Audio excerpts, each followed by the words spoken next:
Sunderlight Production. Demi-Vollering en rouge et Pogacar en rose. C'est parti pour Full Gaz, le podcast des vrais gaziers. Full Gaz, plongez dans l'actualité du cyclisme professionnel avec la tête dans le guidon. Salut les amis, resserrez vos chaussures, rentrez les épaules et gardez la tête dans le guidon. Bienvenue dans le podcast Full Gaz, présenté par LTDG, et on est à Annecy aujourd'hui, depuis Annecy. Et oui, on est à Annecy parce qu'on a des petits tournages pour LTDG, on vous prépare des petites choses bien sympas. Mais Petite reco de colle peut-être pour le critère du Dauphiné, mais vu la météo, je pense qu'aujourd'hui on va plutôt sortir les baskets et on va aller courir. c'est ça, mais surtout on va pas trop s'attarder là-dessus parce qu'on est déjà en retard d'un jour. Je sais pas, pour ceux qui nous suivent et qui suivent sur les réseaux sociaux dans la tête d'un cycliste et LTDG, vous avez vu qu'on a eu un petit empêchement hier. Du coup on va pas prendre plus de temps et on va passer directement à l'annonce du plan. Aujourd'hui on va commencer par les résultats de la semaine. Comme chaque fois il y a beaucoup à dire, surtout que le Giro a commencé, que la Volta Feminina c'est terminé. Autant vous dire qu'on va beaucoup parler. Ensuite on va partir sur le focus du Giro avec un Pogacar déjà en rose.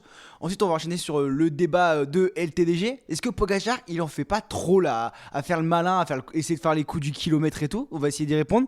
On passera avec les petites infos en vrac, on a 2-3 trucs à vous dire. Et on terminera par l'actu Full Gaz avec un E, avec le focus sur la Vuelta Feminina. Ça va être une partie bien sympa, j'espère que t'es chaud Grégorito. Je suis très chaud et il y a eu beaucoup de courses, et tu connais mon amour pour les courses Espoir et Junior, et cette semaine on a eu pas mal de courses Espoir et Junior. Du coup on va pouvoir en parler, c'est cool, il y a eu le premier grand tour de la saison aussi. Effectivement Grégoire, il y a beaucoup de résultats à dire et je te propose qu'on en parle directement dans la rubrique les résultats en deux spi. On part directement en République tchèque pour la course de la l'APE Junior. Alors normalement c'est une course qui révèle pas mal les espoirs, surtout dans les catégories U23. Mais chez les juniors, c'est aussi une belle course pour les jeunes. Et bah la preuve à l'image, même s'il n'y a pas d'image, c'est Witten Philipsen Albert qui s'est imposé. Tu te souviens de lui? Ouais, il a gagné je sais pas du monde junior cette année. Marche pas mal le petit Albert. Hein. Mais oui, il marche très fort. Il a gagné devant Remlinge, Senna et Sumping Pavel. Donc voilà. Il y avait aussi Liège-Bastogne-Liège Junior cette semaine avec la victoire, une victoire française, la victoire d'un jeune de la U19 Décathlon AG2R Team. C'est Paul Sexas qui court dans notre région et qui a gagné devant Dijkman Dan et Verstraet Jante. Mais vraiment une belle victoire française, ça fait plaisir. Ouais, et puis à noter que le gros collectif de la U19 Décathlon AG2R, on a l'habitude de les voir marcher sur les courses juniors, mais il y a le petit Aubin Sparfeld qui fait 4 aussi derrière. Paul Sexas, il continue de marquer ses catégories juniors de gros résultats. Il avait fait 2 de la classique des Alpes, notamment l'année dernière. Donc là, ça promet du très bon pour l'avenir. Je pense qu'il va pas tarder à passer dans les rangs professionnels, lui. Bah, c'est sûr que s'il continue de marcher comme ça, je vois pas pourquoi on le signerait pas.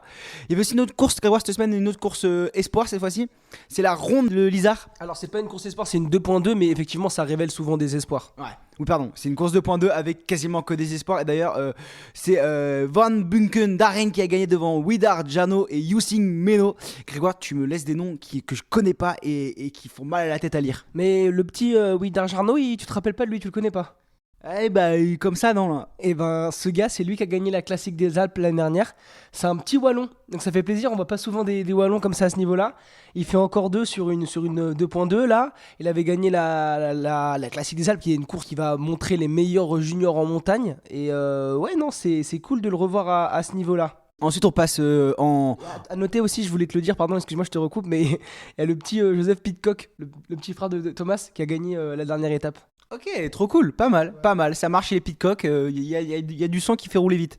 Ensuite, il y avait le Lechstrang Francfort, une course en Allemagne. Et là, on a vu un superbe sprint. Il a fait les bonnes choses. Et Maxime Van Gil vient s'imposer devant Alex Aramburu et Ryland Chian. C'était vraiment. La course de Maxime Van Gil est parfaite. En fait, ce qui est incroyable chez ce mec, c'est qu'on l'a vu gagner en montagne en début de saison. Là, on le voit gagner au sprint. Il avait fait 3 déjà sur la Femmen Ardennes Classique. Derrière, après la victoire de Arnaud Delis déjà le week-end dernier. Là il va claquer un sprint. Alors c'était un groupe réduit, mais il restait encore des grands noms. Bah tu vois, gagner quand même devant des Aramburu, tu vois, il a été très fort. Je voulais juste aussi noter que Riley Sheehan, c'est la petite pépite de chez IF Education de Israël Premier Tech, qui avait gagné Paris Tour en surprenant tout le monde l'année dernière, et que la UAE nous a émerveillé avec des jeunes, notamment Jas Klinsen qui a fait un numéro. Par contre, il va falloir qu'il compte un peu ses coups de pédale s'il veut gagner, parce qu'il a fait qu'attaquer toute la journée et il s'est fait reprendre genre à 3 km ou 5 km de l'arrivée. Je te propose qu'on retourne en France avec le Grand Prix du Morbihan. Et encore une victoire pour AG2R Décathlon, la 13e il me semble. La victoire de Benoît Cosnefroy qui marche fort en ce début de saison. Il gagne devant Axel Zinglet. Dommage pour Axel. Axel, il est tout le temps placé, il est tout le temps là, et pourtant il n'arrive pas à gagner, à passer ce cap de victoire. Et devant, surtout, Arnaud Delis. Arnaud Delis qui termine 3ème, mais Arnaud Delis il avait déjà gagné sur le Trobro-Léon, la fameuse course bretonne. Non, il a gagné le lendemain sur le Trobro-Léon. Mais c'est surtout, mec, là c'est ça.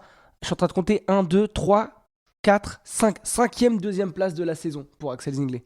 Et il tourne autour, et un peu à l'image de la Cofidis qui attend sa première victoire de la saison. Ils n'ont toujours pas gagné. C'est la seule équipe du World Tour qui n'a toujours pas gagné en 2024. Et oui, Axel n'est pas loin, mais Axel, je me fais pas de soucis pour lui. Il va planter, et si ça attend, c'est qu'il plantera sur le Tour. Donc ça fait plaisir s'il y va. Et le lendemain, il y avait une autre course en France, et une course, la course la plus hype de Bretagne, c'est le Trobro-Léon, la course qui passe par de nombreux secteurs de chemins empierrés, des chemins de terre. Et là, on a vu un taureau s'imposer sur les chemins de terre. Ouais, un Arnaud Delis qui a un début de saison compliqué avec notamment sa blessure, mais qui revient en forme et en France avec une belle victoire sur le Trobro-Léon. Il ramène un cochon à la maison. J'ai vu les vidéos, c'était une femelle parce qu'il s'y connaît. Lui, le fils de paysan, il s'y connaît à la ferme. Et il s'impose devant deux petits Français, Clément Venturini qui était vêtu tout en blanc avec le maillot spécial de Arkea B&B Hotel, et devant Pierre Gauthierat. Pierre Gauthierat, c'était le coureur de classique qu'on avait suivi sur Paris-Roubaix, Grégoire, avec Decathlon G2R. Ouais, exactement. Pierre, on sait qu'il kiffe les pavés, il kiffe les courses comme ça, donc ça fait plaisir de le revoir là. Riley Sheehan qui fait encore une fois 4. À noter aussi Thomas Gachignard pour la Team Total Energy qui va se placer dans le top 10 également. Donc il a fait une super course. Et j'espère que vous n'êtes pas dérangé par le voisin qui fait les travaux ce matin. Il s'est dit, tiens, mardi matin, 9h30, on va envoyer les travaux, c'est le moment ou jamais. Ouais, il nous dérange un peu, mais je pense qu'on ira lui dire après s'il veut se prendre en 1v1 dans un col pour régler nos comptes. On peut le faire, puisque à la bagarre on gagnera pas, c'est sûr. Ouais. Mais après, lui, il est vraiment en train de percer là avec sa perceuse. Nous, on n'a pas percé par contre. Grégoire, les premiers résultats du Giro d'Italia, el primer gran tour de la saison. Je parle espagnol alors que c'est en Italie, et je sais pas si c'est. Est-ce que c'est raciste? Non, c'est pas raciste, parce que c'est un pays développé. Quand c'est un pays développé, les blagues ne sont pas racistes. Donc ça veut dire que tu peux imiter l'accent américain, personne te dira rien. Et l'accent italien, ça va aussi. L'accent italien, ça passe. Ça passe, et heureusement, parce qu'on a envie de parler italien, on a envie d'aller sur ce Giro, de manger des pâtes. On n'a pas réussi à faire le départ, on était à 2 doigts de le faire pour être complètement transparent avec vous, mais on n'a pas réussi à y aller. Mais on a regardé de la maison. Et franchement, ça me rappelait le bon vieux temps. Parce qu'on a commencé à regarder le vélo comme vous tous, hein, de la maison, 6 heures en direct avec les copains de chez Eurosport aux commandes. Et là, ça faisait longtemps qu'on n'avait pas pris le temps de le faire. Et franchement, c'est kiffant. T'as le temps de faire ta muscu devant le truc. Limite, t'as pas envie de sortir, tu mets ton home trainer devant le Giro et tu regardes l'étape. Et quand t'as un mec qui accélère, tu te mets au sprint sur ton home trainer parce que t'as l'impression que tu vas gagner toi aussi. C'est des sentiments qui sont incroyables. C'est la deuxième année qu'on fait ce qu'on fait, là, notre métier, qu'on a la chance de vivre de notre passion. Et moi, le mois de mai, c'est un mois que je kiffe particulièrement. Parce que, bon, là, il fait dégueulasse. Mais c'est plus ou moins le retour des beaux jours. Le mois de mai, premier grand tour de la saison. Et le Giro, c'est un tour qui est quand même assez spécial. Genre, t'as vraiment une ambiance de malade. Du coup, ce qui fait que pour nous, c'est les meilleures journées de l'année. C'est un peu le calme avant la tempête, avant de retourner sur le terrain avec l'enchaînement Critérium du Dauphiné, Tour de France. L'année, il y aura les JO, le Tour de France même, les Jeux Paralympiques. Ça va pas s'arrêter cet été. Par contre, là, en mai, on peut se mettre tranquillement devant la télé, regarder les Giro, faire un petit résumé de la course, aller rouler. Moi, ce que je kiffe, manger des pâtes et de la pizza sans culpabiliser. Et moi, ce que je kiffe, mec, c'est aller rouler. Avec j'ai des écouteurs avec par conduction. Ouais, faut pas le faire. Ouais, et j'écoute le Giro dans les oreilles en allant rouler, et ça, le bonheur, le soleil qui tape sur ta peau, les premiers rayons. Oh là là, le mois de mai, le Giro, quoi, c'est et les rolls la pédale qui te font des vannes toute la journée. Ouais, non, c'est kiffant.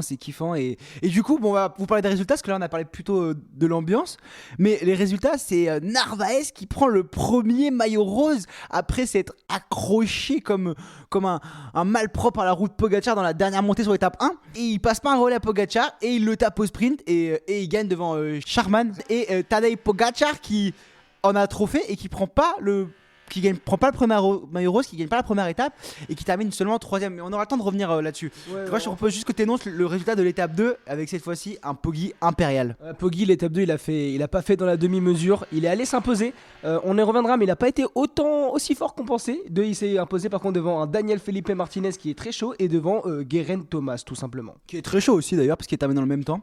Daniel Felipe Martinez qui a le meilleur point de vitesse, mais Geraint Thomas qui fait 3, donc on l'a revu. 3ème étape, c'est la folie, mec. Ouais, c'est ça. Geraint Thomas, on l'a vu plus en jambes sur la 3ème étape. 3ème étape pour les sprinters, et les sprinters qui gagnent. Et à ce jeu-là, c'est un Belge qui était le meilleur, c'est Tim Merlier pour la Soudal Quickstep. Et franchement, ça fait plaisir de les voir gagner un peu cette équipe, parce que pour le moment, ils sont pas impériaux. À part Impérial, je sais pas, me saoulez pas. Ils sont pas. Ils sont pas. Non, ils sont pas aussi bons qu'on a l'habitude de les voir sur les classiques ardennais, sur les classiques flandriennes, mais on en a déjà parlé tout au long de la saison. C'est plus devenu une équipe de grand tour. Enfin, c'est devenu une équipe de grand tour justement, et plus une équipe de classique. Et Voilà. c'est triste. Ouais, même si là, ils ont pas vraiment de classement pour le général, ce sera Merlier et Alaphilippe s'ils daignent se réveiller, on en reparlera. Jonathan Milan, il fait 2ème et Binyam Girmay qui fait 3. On a vu surtout Pogacar essayer de jouer dans la dernière bosse et de faire le coup de 2 km. On y reviendra. Mais j'ai pas trop compris. Et voilà un peu pour les résultats de la semaine. Et je vous propose qu'on passe à la deuxième rubrique, au focus. Le focus, la deuxième rubrique, ça sera le Giro d'Italia avec les 3 premières étapes. Du coup, vu qu'on est mardi matin. Grégoire, qu'est-ce que tu as retenu de ce début de Giro, à part que Pogacar a mis un maillot rose et un cuissard cyclamen pour montrer qu'il avait 2 maillots? Mais en fait, je crois qu'on s'est fait gronder en disant ça sur les réseaux. Et j'ai lu un commentaire qui disait qu'a priori, le cuissard de la combi rose était tout le temps Cyclamen. Je suis pas sûr de cette information. Moi, je vais aller voir l'étape 2. L'étape 2, si je vais le classement par points, c'était Fiorelli qui était encore maillot Cyclamen. Donc je pense que le gars avait raison. Donc on a fait une erreur, on s'en excuse. Après, personne n'est parfait, à part... Pogacar qui est parfait parce que Pogacar il gagne sur la première étape, son étape punchy, et bah il fait 2ème alors que Troisième. il fait 3ème, c'est vrai. Mais ce qui s'est passé, c'est que il était au-dessus en fait, il était au-dessus de tout le monde et c'est Narvaez arrive à s'accrocher à la route de Pogacar. Mais honnêtement, t'as 300 mètres de plus de montée, mais Narvaez il pète. Et le problème c'est C'était que pas au-dessus de tout le monde parce Si. qu'il n'y avait pas 300 mètres de plus de montée. Narvaez a réussi à s'accrocher. Narvaez était plus rapide au sprint. non mais parce qu'il était meilleur que tout le monde, parce que Narvaez n'a pas passé de relais. Si Narvaez passe ses relais, Pogacar il le tape, tu le sais très bien. Mais écoute-moi, Antoine, quand t'as un mec qui écrase autant la concurrence, Pogacar, s'il a aujourd'hui, personne va lui prendre de relais, mec. Oui, très bien, mais il était quand même le meilleur dès la première étape. Et pourtant, il a pas gagné. Mais c'est pas le cas, c'était juste le meilleur sur le papier. En tout cas, dans cette première étape, il y a pas mal de bonnes notes pour les Français, par contre. Parce Ouais. qu'il y a Alex Baudin qui a fait une étape de fou malade, qui se place 4ème entre les deux groupes. Et qui prend le maillot blanc de meilleur jeune. Ouais, exactement. Mais surtout, il se place vraiment 4ème. Il était à rien d'accrocher la roue de Tadej Pogacar, Maximilian Charman et Jonathan Narvaez. Et par contre, il a failli se faire rattraper par le groupe derrière avec un Nicolas Conchi qui avait anticipé aussi, qui a fait une super étape. Et là, on peut notamment placer les Quinton Hermans, Morgan Sevenant, les Tiberi, en fait, tous les battus, tout le reste des favoris. Mais ouais, il a fait une étape de folie. Et Alex Baudin, enfin, il a l'image de l'équipe AG2R Decathlon cette année, ou l'inverse, c'est que en fait ils sont surprenants et surtout ils se révèlent enfin. On a l'impression vraiment qu'ils ont trouvé leur créneau dans le peloton et qu'ils arrivent enfin à se montrer. Et enfin, j'ai kiffé le voir à ce niveau-là. Voilà, à noter que Pogacar prend déjà 10 secondes sur les favoris sur cette première étape, sur l'étape qui était censée faire pas trop de différence. Mais aussi à noter surtout la défaillance de Romain Bardet qui a des problèmes intestinaux depuis le début du Giro et qui perd déjà gros. Il est à 1 minute déjà la première étape sur l'étape avec une petite bosse de 3 Tu km. penses que c'est quoi ça? Tu penses que c'est... Il a des problèmes intestinaux, il l'a dit. Putain, mais Romain, faut manger plus de pizza le reste de la prépa. Voilà, Giro c'est pizza. Romain Bardet, on le connaît, il job trop là. Voilà, il a pris les pâtes ou les pizzas italiennes. Non mais c'est dommage parce qu'on peut... Il a pris 1 minute sur la première étape. Non mais c'est pas dramatique, mais on s'attendait à un meilleur résultat de sa part vu son Liège-Bastogne-Liège où il termine 2ème derrière Pogacar. Mais voilà, je pense que il va aussi, parce qu'il a encore perdu du temps sur les autres étapes, et je pense qu'il va devoir se réinventer et aller chercher une victoire d'étape. C'est pas plus mal. À noter aussi pour les Français la belle échappée de Lilian Calpemecham qui prend la Maglia Azzurra, le maillot de meilleur de la montagne. Il a été impressionnant parce que franchement, c'était le plus fort aujourd'hui. C'était le dernier escapé de l'échappée qui a fait un numéro pour aller chercher les derniers points de la montagne qui étaient pas trop loin de l'arrivée. Il a résisté vraiment fortement au peloton.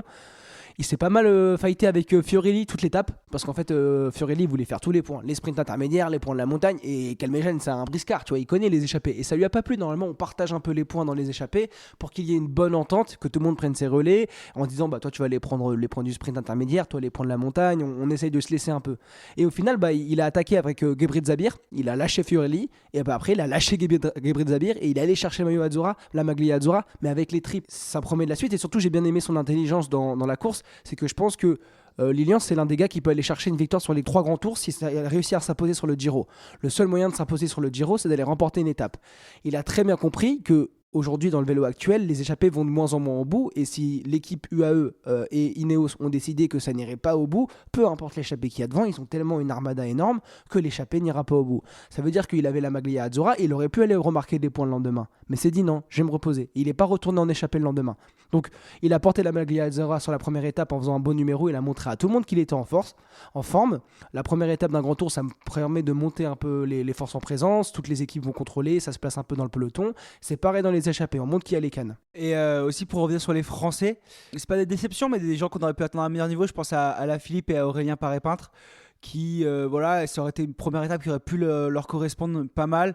Et si tu vois un Jonathan Narvaez gagne, ou un Charman fait 2, c'est qu'ils avaient potentiellement les jambes, les cannes pour être devant. Après, tu contrôles jamais une course, mais on aurait pu rêver d'un maillot rose français sur la première étape, parce qu'on avait des beaux contenders. D'accord avec toi. Alors, je suis un peu moins dur que toi pour Alaphilippe, qui termine dans le deuxième groupe au final. Donc, Alaphilippe, il était avec tous les meilleurs, sauf les 3 qui ont réussi les 2 qui ont réussi à suivre Pogacar. Donc, pour moi, c'est pas trop mal. Après, Paré-Peintre, il prend 20 secondes. Je trouve ça un petit peu dommage. Il termine dans un groupe avec Juan Pedro Lopez et Jan Hirt, donc c'est pas non plus aberrant, mais oui, ouais, mais voilà. c'est pas une question d'aberrant, c'est qu'il aurait pu être plus haut. Sur la deuxième étape, qu'est-ce qui s'est passé, Grégoire? En gros, une étape toute plate avec une montée sèche de 11 km à la fin, et Tadej Pogacar qui s'impose à l'avant. Moins dominateur que ce qu'on pouvait imaginer. Bon, il a écrasé, il termine avec 30 secondes d'avance sur les autres, mais moins dominateur parce que il a un peu de mal à lâcher Ben O'Connor. Et Ben O'Connor, je pense qu'il a essayé de suivre Pogacar, il s'est cramé. Non, en fait, je pense pas qu'il ait eu du mal à lâcher O'Connor. C'est plutôt que Ben O'Connor, sa stratégie, je l'ai pas trop compris. Après, on peut pas lui en vouloir, mais en gros, il a un peu comme Carapace sur Liège-Bastogne-Liège, tu vois. Il a sauté dans la roue pour essayer de s'accrocher un maximum à Poggi, et il s'est fait péter le moteur, il s'est mis dans le rouge. Pogacar, lui, il a attaqué, il a pris son rythme, il a pas eu du mal à le lâcher. C'est plutôt Ben O'Connor qui s'est accroché et qui après a explosé. Et après a explosé, ce qu'il a pris 1 minute à la fin, donc il prend 30 secondes de plus que les autres favoris. Le meilleur des autres, c'est Daniel Felipe Martinez en haut, devant Geraint Thomas. Et du coup, Geraint Thomas, que je trouve plutôt en jambes, et d'ailleurs, c'est un briscard, il sait se préparer, et ça fait 2 ans qu'il se prépare pour le Giro, et qu'à chaque fois il arrive en forme, même si l'année dernière il a pas gagné, il fait 2ème derrière Primoz Roglic. Ouais, il a eu une mauvaise journée, c'était sur le chrono final, là où on s'en souvient, l'année dernière, tous ses jeux sur le chrono, il a eu juste cette mauvaise journée. Mais ouais, Geraint Thomas, c'est ouf, parce qu'à chaque fois, personne n'y croit, et pour le moment, c'est le meilleur du reste, donc avec Daniel Felipe Martinez. Et en fait, plus j'apprends à le connaître, en fait je kiffe ce coureur, je suis en train de me rendre compte. À la base j'étais là, ouais c'est un vieux et tout. En fait j'adore ce mec. Moi aussi, il est hyper cool. Là, on en reparlera après. J'en parlerai après parce que j'ai une petite anecdote sur la 3ème étape. Juste à noter aussi la bonne 5ème place de Lipovic. Et surtout, plus que Lipovic, il a 23 ans, notre âge, il a 20 de plus que nous. Mais surtout, ce qui est assez dingue, c'est que tout le collectif de la Bora, plus que Lipovic. Daniel Felipe qui fait 3, Lipovic qui fait 5 ou 4, je sais plus, et Utebrück qui fait 7. Il y a quand même une énorme armada chez cette Bora, je trouve qu'il contrôle bien, et que ça, les 2 premières étapes, il se positionne en 2ème, quoi. Alors Lipovic, moi il m'a un peu déçu la première étape, parce que justement lui ça fait partie des mecs qui a perdu énormément de temps sur la première étape, il fait 54ème. Donc il a pris du bon, il avait fait un super tour de Romandie, tu t'en souviens, il fait podium, il a failli taper Carapaz sur l'étape où il gagne, tu vois. Et là du coup je m'attendais vraiment à mieux, et du coup il m'a rassuré sur la Oui, non, mais sur la deuxième étape, la première arrivée au sommet, au final il m'a rassuré de ouf, mais la première étape j'avais un peu peur. Mais en tout cas ça va être un des gars à suivre, mais en fait je sais pas si j'ai envie de le voir s'accrocher au général. Je sais pas non plus, mais moi ce que je veux dire c'est que de toute façon, pour le général c'est Daniel Felipe Martinez, c'est El Colombiano, ça on le sait. Voilà, hein, on rappelle cette anecdote que j'ai roulé avec lui en Colombie, c'est quand même marrant. J'ai fait un col de 7 bornes dans sa roue quand j'étais affûté. Voilà. Lui était en vélo de chrono, c'était juste quelques jours avant qu'il remporte le titre de champion de Colombie, c'était en 2022. Et ouais, 2022 je crois. Et bref, c'est un mec qui est plutôt assez cool. Enfin, juste pour revenir sur plutôt plus que Daniel Felipe Martinez, Lipovic qui marche très bien, c'est sur le collectif de la Bora qui, je pense, est l'équipe la mieux armée avec la Ineos et UAE. Ok, un autre truc Antoine, on peut parler aussi du coup de Ben O'Connor qui, comme on l'avait dit, il a essayé de s'accrocher, au final il prend 1 minute. Ça on en a déjà parlé. Shane Utebrooks, pour moi il a fait une énorme performance parce que c'est lui qui revient notamment sur Ben O'Connor et qui roule comme un ouf derrière, mais au final il prend 30 secondes.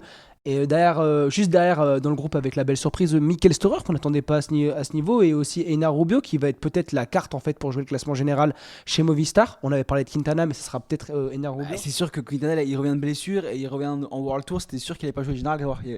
Je sais pas, tu sais, on sait jamais avec un petit Colombien qui. Oui, avec un petit Colombien qui revient de dopage. Voilà, non, parlons français. À un moment, faut arrêter de pas dire les choses. Quintana, il s'est fait bannir de son équipe. Il revient d'être dopé. Et, et puis en plus, c'est marrant, petite anecdote, j'ai mon pote de Colombie, et j'ai fait 6 mois là-bas, qui est venu là, qui vient pour un an en France, et on en a parlé avec lui, et je lui ai dit en fait, c'est même bête qu'il revienne à ce niveau. Quintana, parce que ça donne encore une mauvaise presse à toute la Colombie, et on retourne dans les travers, les Colombiens sont dopés, et que si Quintana il marche pas, tout le monde va se moquer de lui parce qu'il marche pas et qu'il est revenu et que il marche pas, et s'il marche, tout le monde va dire il continue d'être dopé parce qu'il a 47 ans. J'étais le premier à. Moi, je m'en souviens très bien. Quand il était revenu, Quintana, c'était tu revenais de ta période Colombie et du coup, t'avais posté un truc en story en mode ouais, Quintana is back et tout. Non, parce que c'est une folie là-bas. Ok, d'accord, parce que c'est une méga rosta et tout. Moi, j'étais là en mode je suis pas hypé par ce mec. Moi, je suis assez clairvoyant là-dessus. C'est en mode une présomption d'innocence. Je prends le spectacle, je kiffe tout ce qu'on me donne. À partir du moment où un mec, un triché et tout, pour moi, c'est fini. Après, jamais je l'admirerai, jamais je le respecterai et j'ai même pas envie de parler de lui. Même. Il y a 3. Pourtant, t'arrêtes pas d'en parler. Tu l'as même mis dans ta preview. Parce que je suis énervé. Parce que non, dans ta preview sur Insta, tu as parlé de. Je sais même pas pourquoi t'es là. C'était pour que des gens commentent. Ouais, menteur. Putaclic. Pour les commentaires. Et à noter d'ailleurs, pour revenir sur les Colombiens, il y en a 3 dans le top 11. Martinez 2ème, Enar Rubio 8ème et Esteban Chavez 11ème. Je te propose qu'on passe à la 3ème étape, ou 3ème étape pour les sprinters. Il y a eu un peu de bordure, ça a cassé, finalement ça s'est regroupé. Et dans le final, il y avait une bosse à quelques kilomètres de l'arrivée, et on voit qui attaque. Michael Honoré qui attaque, il met une sacrée sacoche, et Pogacar, en vrai gazier, il était placé dans sa roue comme s'il savait que c'était lui qui allait attaquer. Il saute dans la roue d'Honoré, il tient jusqu'au haut de la montée. Garen Thomas il tient. Oui, mais non, c'est pas tenir, c'est genre il reste dans la roue. Il reste dans la roue. Garen Thomas derrière qui part à contre-temps, mais qui fait l'effort pour revenir sur les 2 hommes de tête. Très fort d'ailleurs Thomas, comment il bouche le trou, très facile. C'est pour ça que je l'ai pas sur l'étape d'avant, je dis Garen Thomas. Attention Garen. Enfin, bref. Attention, le thé il est chaud parce qu'il dit ouais moi je bois beaucoup pendant c'est le G, c'est le S sur le RS, non? Non, c'est juste le G. Ah, c'est pas lui la Après, chanson? quand on dit G en anglais, ça veut dire G. Non, J, lettre J, Jérôme. C'est Jérôme son prénom? Ouais, c'est Jérôme. Jérôme Jérôme Thomas. Thomas. Et non, mais du coup, ils partent à 3. Et là, ils commencent à avoir petite 6-10 secondes sur le peloton. Et là, on se dit, bon, bah ouais, ils vont se relever. Tu sais, ils jouent le général. Ils savent que les sprinters derrière, ils ont l'entrain qui vont rouler. Et là, t'as Pogacar qui met un relais de cow-boy, mon frère. Non, mais il s'est cru dans le Far West, frère. Non, mais c'est pas vraiment comme ça. Parce que, si. en gros, une fois que Pogacar était dans la rue de Michael Honoré, si Geraint Thomas n'allait pas relayer, je suis pas sûr que Pogacar relaye. Sauf que c'est Geraint Thomas qui va prendre le premier relais. Du coup, Pogacar il reprend un relais. Et t'as vu ses chiffres, mec? Je crois que sur les 5 derniers kilomètres, il met 510 watts de moyenne. C'est un fou furieux. C'est tapé max. Et d'ailleurs, Pogacar a dit après un interview de presse, je n'ai jamais cru qu'on pouvait gagner. Juste, il voulait se faire son effort. Geraint Thomas, lui, en conférence de presse, il a dit, c'est bien, mon fils s'est bien amusé. Non, c'est bien, fils, tu t'es bien amusé. Maintenant, on peut avoir quelques jours de repos. Voilà, et il s'est bien amusé. Donc, mais voilà, des efforts. Je sais pas si on en discutera dans le débat, mais je sais pas s'il va payer ses efforts. Inutile, parce qu'il l'a clairement dit. Je l'ai fait, mais je savais que j'allais pas gagner. Et derrière, juste pour finir, c'est Tim Merlier qui s'impose du coup au sprint devant Jonathan Milan et Bonyang Garvey. Ouais, d'ailleurs très très fort. Et moi je pense que Tim Merlier a eu le meilleur timing sur ce sprint, mais que le plus fort c'était Jonathan Milan, parce qu'il revenait très très très fort et le lancer de vélo il est vraiment pas passé loin. Donc je pense que question placement et des timings, Merlier a gagné, mais vous allez voir que le meilleur sprinter de ce Giro pour moi ça va être Jonathan Milan. Et ouais, avoir des jeux aujourd'hui avec une étape donc une étape pour les sprinters encore, mais avec une petite bosse dans le final. Et là je pense que un Milan, un Binyam Girmay bien placé, un Olav Koy, où ça peut passer, ça peut faire mal. Je te propose de voir qu'on passe à la 3ème rubrique, le débat de LTDG. Et du coup, Grégoire, pour ce débat de LTDG, j'ai une question. Je pense que ça va pas durer des heures ce débat, parce que je pense qu'on est raccord dessus. Est-ce que Pogacar il en fait déjà trop là, à jouer la première étape, à faire 3ème, à tout perdre? La 2ème étape, il gagne avec 30 secondes d'avance. La 3ème, il essaie de gagner un sprint en faisant le coup de pas du kilomètre, de 2 km. Est-ce qu'il en fait trop? Non. Et j'ai 2 ou 3 arguments pour prouver le contraire. Et moi j'ai 2-3 arguments pour contrer tes arguments. Ok, alors, premier argument. Oh, il y a de la pression là. Étape numéro 1, Antoine. Pogacar. Tu peux mettre une petite musique de pression? C'est pas du tout, c'est pas la pression. Est-ce qu'on peut faire un débat SMR? Non, vas-y, arrête de me saouler, vas-y, dis-moi ton truc. Ok, du coup, Pogacar. En gros, première étape, mec, dans la montée, quand il attaque, il se met à bloc. Sauf que quand il se met à bloc, il y a déjà un groupe de favoris, notamment avec Charman qui a commencé à anticiper la montée, donc qui sont déjà attaqués, qui sont à bloc. En fait, à partir du moment où Pogacar attaque, personne ne veut perdre du temps, pas sur Pogacar, mais sur les mecs qui arrivent à accrocher leur roue. Donc ce qui fait que si lui est à bloc, tout le monde est à bloc, Antoine. Tout le monde est à bloc dans la roue. Ok, très bien. Ok. Donc là, il fait un énorme effort. Mais pour moi, il y a Charman et Narvaez qui arrivent à accrocher sa roue. Donc ça veut dire qu'il y a d'autres mecs qui ont fait un aussi gros effort que lui, même si c'est pas des mecs qui vont jouer le classement général. Mais derrière, tout le monde veut perdre le moins de temps possible derrière Pogacar. Donc là, pour le coup, ok s'il attaque, mais tout le monde est dans le jus, tout le monde tout le monde a mal.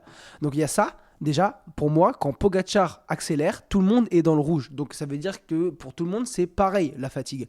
Ensuite, deuxième étape, par exemple, Pogacar, à mon avis, il s'est moins mis dans le rouge qu'un Ben O'Connor qui a essayé d'accrocher sa roue. Pour donner un exemple, parce que Pogacar a attaqué, il a tenu son rythme, il allait gagner. Et tout le monde était à bloc pareil derrière pour essayer de prendre le moins de temps possible. Ils n'étaient pas dans la gestion, les mecs derrière.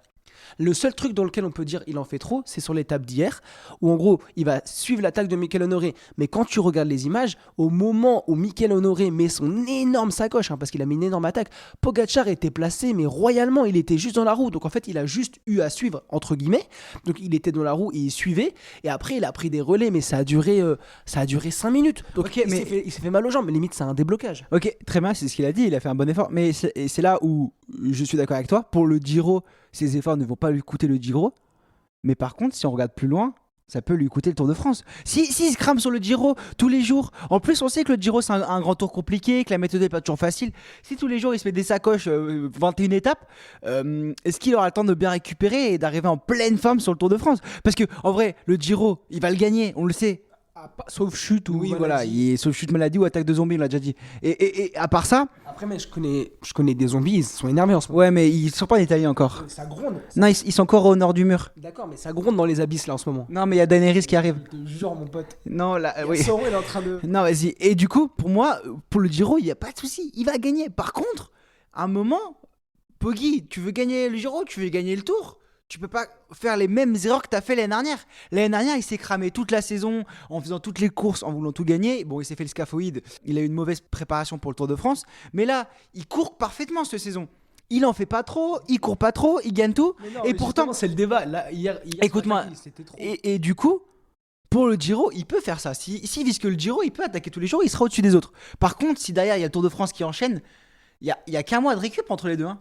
T'as même pas un mois. En fait, il y a un truc que j'ai remarqué cette saison, c'est que les grands champions, les mecs qui survolent le vélo actuellement, Van der Poel et Poggi, enfin qu'on avait en ce début de saison, tu vois, ils courent, ils ont comme pris confiance en eux et pris en maturité et ils courent vachement plus intelligemment qu'avant, c'est-à-dire qu'ils vont arrêter d'en mettre à droite à gauche. Là, il retourne dans ses travers. Mais là, Pogacar, pour moi, enfin, on a vu Van der Poel en tout cas courir comme ça sur toutes les courses, attendre le bon moment, être sûr de lui quand il attaque, après il va au bout et pas attaquer tout le temps à 90 km de l'arrivée. Par contre, Pogacar il reste là-dedans justement. Et en fait, il y a un truc que chez Pogacar, je commence un peu à comprendre le spécimen et en fait là il est sur le Giro, lui il pense à s'amuser, il pense pas au Tour de France et un Tour de France qui va être un peu spécial cette année quand même parce que je te rappelle qu'il y a eu une grosse chute en Catalogne.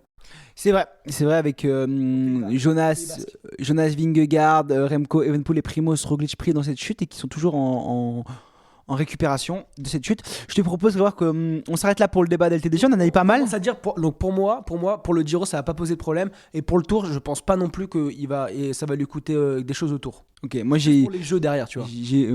Voilà, mais j'ai peur que Pogacar en fasse trop sur ce Giro alors qu'il a pas, c'est pas la peine en fait de faire le coup du kilomètre et de terminer 30ème parce que sinon ça revient au même. Enfin bref, je te propose le débat du jour dans la vidéo. Soir, allez nous dire dans les commentaires sur LTDG-du-bas Sports sur les réseaux sociaux. Vous pourrez venir nous donner votre avis sur ce grand débat. Grégoire, merci pour cette petite auto-promo et on passe directement à la rubrique numéro 4, les infos en vrac. J'ai 3 petites infos à vous donner.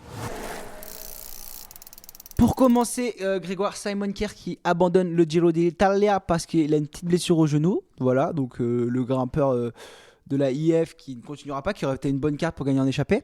Ensuite, petite news sur Lenny à la Bahreïn. Lenny et la Bahreïn, il n'y a rien de définitif, c'est la phrase qu'a dit Miguel Martinez, le père de Lenny Martinez. Est-ce qu'il paraît la Visma et Ineos seraient aussi positionnés sur Lenny? Petit nota bene là-dessus, c'est que en gros, la saison des transferts, normalement, tu n'as pas le droit de faire de transfert avant le 1er août.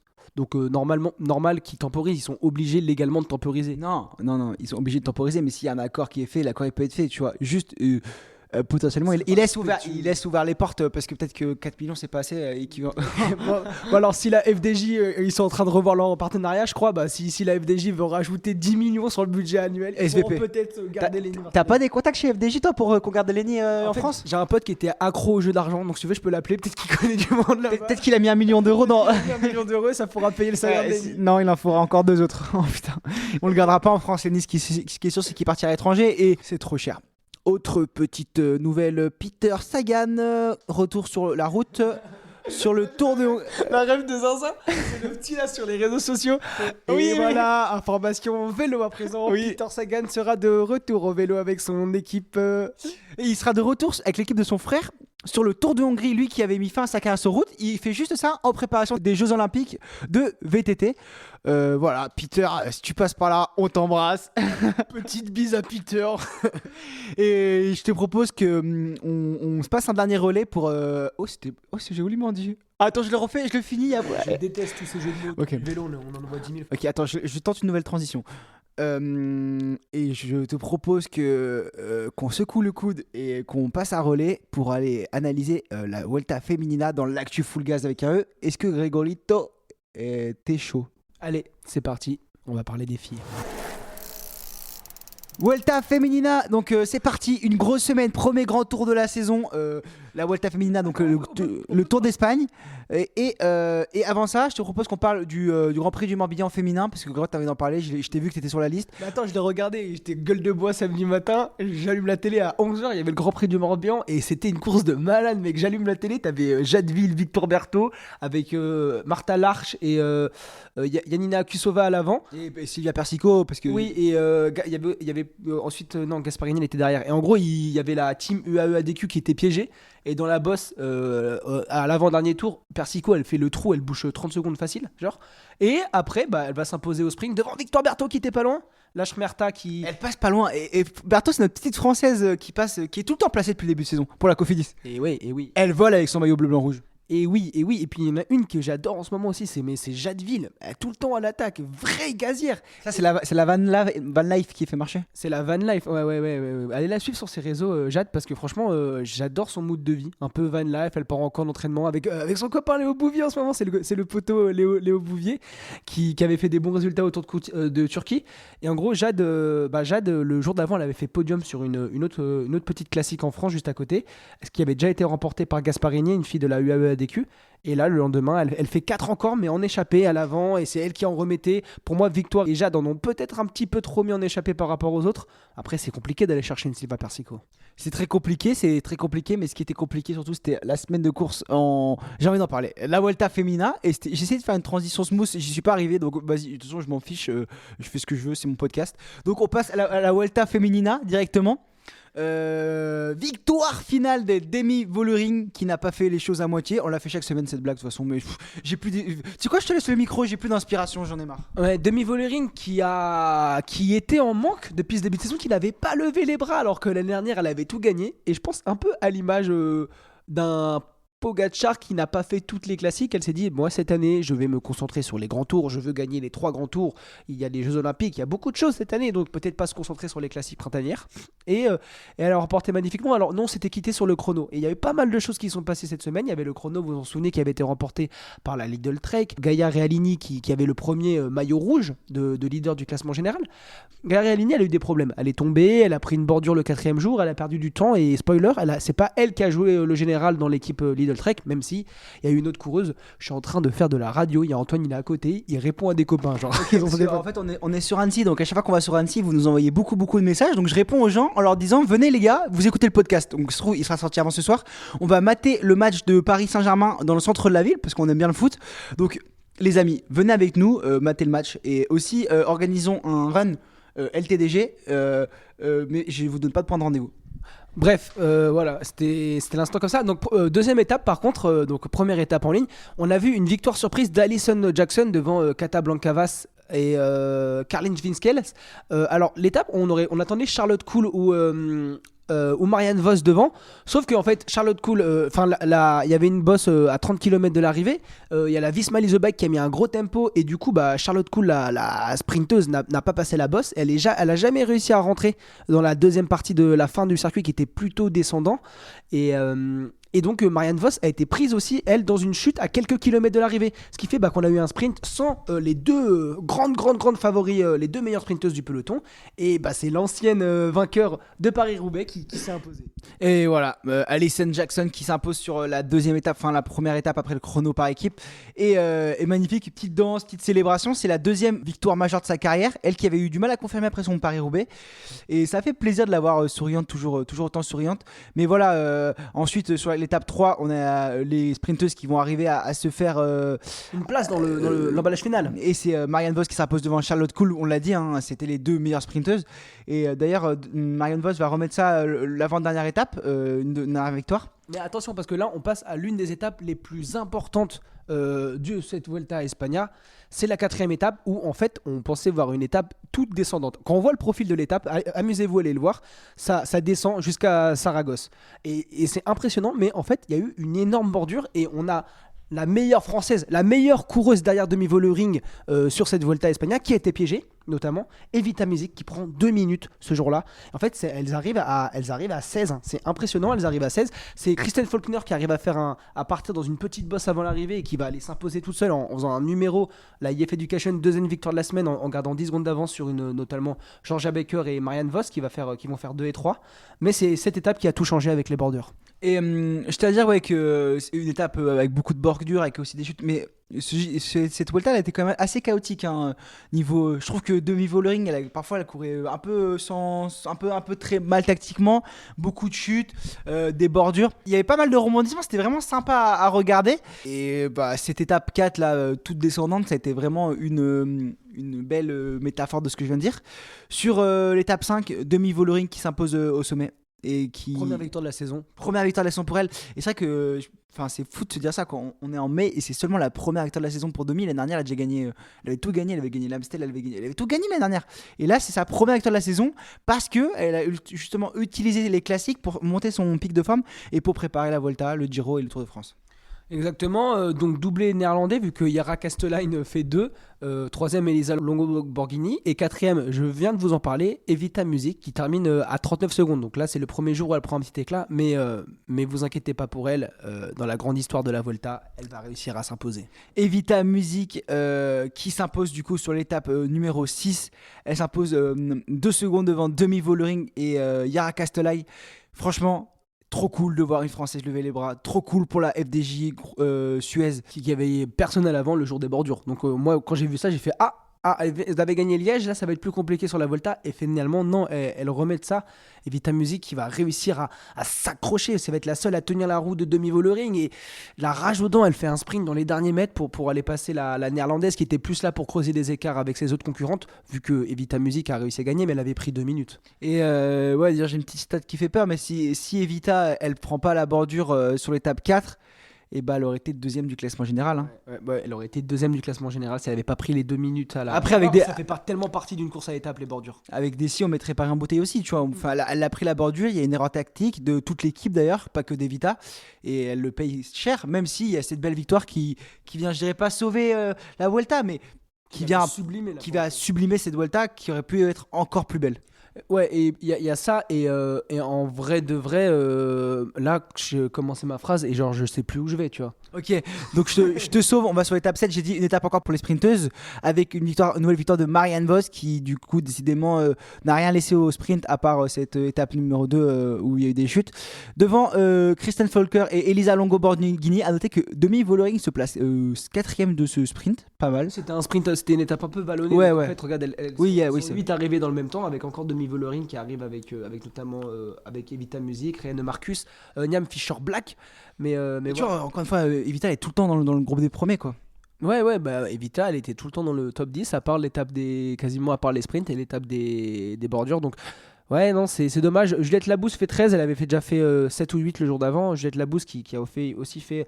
Alors, elle n'a pas gagné, donc elle a moins brillé, mais bon, au terme française, elle était quand même souvent avec les meilleurs. Mais bon, tout s'est rejoué sur la dernière étape. Ou Demi Vollering qui met 30 secondes aux favoris, mais les favoris c'était qui? C'était Evita Music qui fait deuxième, qui termine à 29 secondes devant Rianne Marcus. Rianne Marcus et Paulina Ruiz-Jacker. Et voilà, donc Demi Vollering qui plie la Vuelta, qui gagne la Vuelta sur la dernière étape. Evita Music cruellement qui termine encore une fois deuxième et qui prouve qu'elle était au niveau pour faire deuxième du général. C'est simple. Evita Music, à la fin de ce Giro, on vous a dit tous les résultats. Elle termine quand même derrière Juliette Labousse qui était dans la bonne bordure, mais qui a fait quand même des moins bons résultats finalement sur les étapes de montagne. Evita Music, c'est 5ème à 3,15. Si on lui enlève les 2 minutes qu'elle a prises, elle aurait eu 1,15, elle aurait été deuxième. Vu que la deuxième du classement général, derrière Demi Vollering, c'est Rianne Marcus qui a pris 1 minute 49. Voilà, très simple les calculs. Pour le classement général, Demi Vollering première, Rianne Marcus deuxième, Elisa Longo Borghini troisième et deux petites françaises 4e et 5e, Juliette Labouze et Evita Music. Voilà, ensuite on va pas faire tout le top 10, mais voilà en gros ce qu'il y a pour cette Vuelta, un premier grand tour chaotique mais beau à regarder avec une belle victoire de Demi Vollering à la fin méritée et qu'on est content de voir à ce niveau. Pour ce qui est des classements annexes, le classement par points de meilleur sprinter c'est Marianne Vos qui le remporte, le classement de la montagne c'est Demi Vollering avec ses 2 victoires en sommet, le classement par équipe va à la SD Works comme d'habitude même s'ils avaient fait un moins bon de saison de classique. Le maillot de la combativité il est pour Mirena Benito, la Espagnola. Meilleur jeune pour Antonella Niedermayer et la leader du classement UCI à la fin de cette Vuelta, c'est Elisa Longo Borghini qui est souvent placée mais qui n'a pas concrétisé. Elle a beaucoup concrétisé en début de saison et là elle va faire 3 encore sur le premier grand tour de la saison et elle fait une saison de malade quand même. Oui mais elle n'a pas gagné ce que je veux dire. Elle n'a pas gagné sur la Vuelta. Et donc voilà pour ce premier grand tour de la saison, c'était génial à regarder et c'était un bon amuse-bouche là avant le Giro et ça a prouvé que la saison des grands tours était bien de retour et d'ailleurs là ça a continué parce qu'il n'y a eu que 3 étapes sur le Giro et le Giro c'est encore pendant 18 étapes et on a hâte de suivre ça. Donc tous les lundis on vous fera les comptes rendus sur le podcast Dans la tête d'un cycliste LTDG Full Gaz. J'ai dit tous les noms comme ça je suis sûr que... Je sens qu'il y avait un naming à une course de vélo genre. Ouais, j'avoue. On a des Intermarché Circus Pontigobert. et donc voilà, donc suivez bien ça. N'oubliez pas ce soir de venir voir notre petite vidéo pour nous donner vos avis en dessous sur le débat. On vous fait des gros bisous et on vous dit à la semaine prochaine. À la semaine prochaine, ciao les amis.